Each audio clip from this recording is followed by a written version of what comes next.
देखिए हमें यहाँ पर ये कहा गया है कि एक कोई प्रोजेक्टाइल है जिसे हॉरिजॉन्टल से स्पीड v से प्रोजेक्ट किया जाता है। तो इस तरीके से हम इसे प्रोजेक्ट कर रहे हैं और ये हॉरिजॉन्टल से एंगल थीटा बनाता है v स्पीड से प्रोजेक्ट करने के बाद। और जो एक्सेलरेशन ड्यू टू ग्रेविटी है वो जनरली जैसा कि रहता है g के बराबर है। The range of the projectile is d। तो अगर ये इसी तरीके से चलता रहता तो ये d रेंज के बराबर हॉरिजॉन्टल डिस्टेंस ट्रेवल करता। और आपको पता होगा कि इस d की वैल्यू होती है u square sine 2 theta divided by g। ये आप आसानी से डिराइव कर सकते हैं इक्वेशंस ऑफ मोशन को यूज़ करके। फिर आगे देखिए, आगे इसने कहा है कि जब ये अपने हाईएस्ट पॉइंट पर होता है तब जा कर के हमारा जो एक्सेलरेशन ड्यू टू ग्रेविटी है वो बदल जाता है।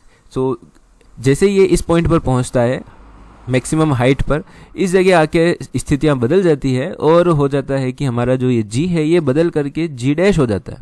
और g डैश क्या है, ये g का 0.81 डिवाइड करने पे आएगा। अब जो रेंज होगी वो भी बदल जाएगी ऑब्वियसली। अब d रेंज पर नहीं जाएगा, अब ये किसी d डैश रेंज पर जाएगा।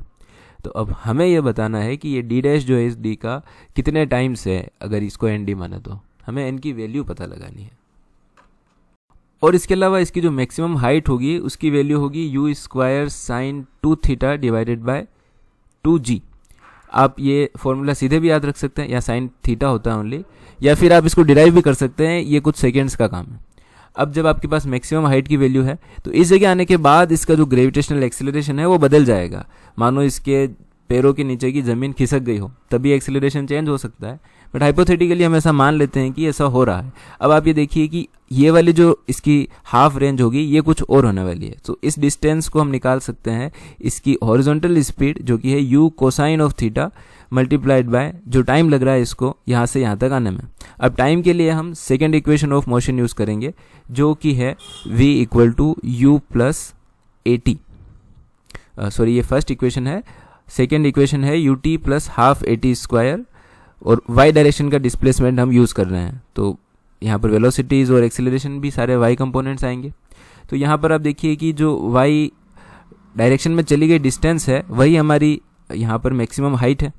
और इनिशियली y डायरेक्शन में कोई वेलोसिटी थी नहीं, यहाँ से इसके पास सिर्फ x डायरेक्शन में ही वेलोसिटी बची थी, तो ये वाला पार्ट 0 हो जाएगा। फिर बचा हाफ ए वाई टी स्क्वायर। आप ग्रेविटेशनल एक्सेलरेशन g लिखिए, नहीं लिखेंगे g क्योंकि वो बदल चुका है, g अपॉन 0.81 है। और फिर यहाँ पर टी स्क्वायर्ड है और t की वैल्यू, टाइम की वैल्यू हम यहाँ से निकालने वाले हैं, ठीक है। और हॉरिजॉन्टल नहीं, मैक्सिमम हाइट की जो वैल्यू है वो आपके पास है यहाँ पर u square sine square theta, यहाँ पर साइन स्क्वायर थीटा है, डिवाइडेड बाय 2g। और फिर इसको आप इक्वल करेंगे half g T square upon 0.81। यहाँ से आप टी स्क्वायर की वैल्यू निकालिए तो आपके पास आएगी 2 into 0.81 u square sine square theta divided by 2g। 2 से 2 कैंसिल हो जाएगा। और फिर t की वैल्यू निकालने के लिए आपको इधर स्क्वायर रूट लेना होगा। चलिए अब देखिए कि यहाँ पर g स्क्वायर होना चाहिए एक तो, और फिर t की जो वैल्यू होगी टाइम की वो हमारे पास आएगी। इन सब का स्क्वायर रूट लेना होगा। 0.81 का रूट 0.9 होता है, u स्क्वायर का u sine theta divided by g।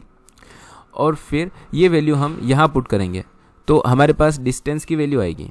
सो जो डिस्टेंस है ये हमारे पास आने वाली है u cos theta multiplied by 0.9 u sine theta divided by g। और फिर ये देखिए u cos theta times u sine theta, ये हो जाएगा हमारे पास u स्क्वायर, और साइन थीटा कोस थीटा को आप साइन 2 थीटा डिवाइडेड बाय 2 लिख सकते हैं। और फिर बचा आपके पास 0.9, तो आप लिखेंगे 0.9 और यहाँ पर g, ठीक है। अब आप ये देखिए u square sine 2 theta upon जो g है, इस पूरे की वैल्यू क्या है, ये हमारा d के बराबर है। तो आप इसे लिख सकते हैं 0.9d डिवाइडेड बाय 2। तो ये जो वैल्यू आई हमारे पास, इस डिस्टेंस की वैल्यू हमारे पास आई है 0.9d डिवाइडेड बाय 2। अब आपको टोटल रेंज चाहिए, तो जो रेंज होगी ये आपके पास आएगी d बाई 2। यहाँ से यहाँ तक की जो वैल्यू है ये d बाई 2 है, d by 2 plus 0.9d divided by 2।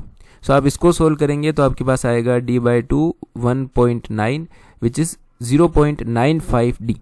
तो जो एन डी था यहाँ पर इस एन की वैल्यू 0.95 आ चुकी है।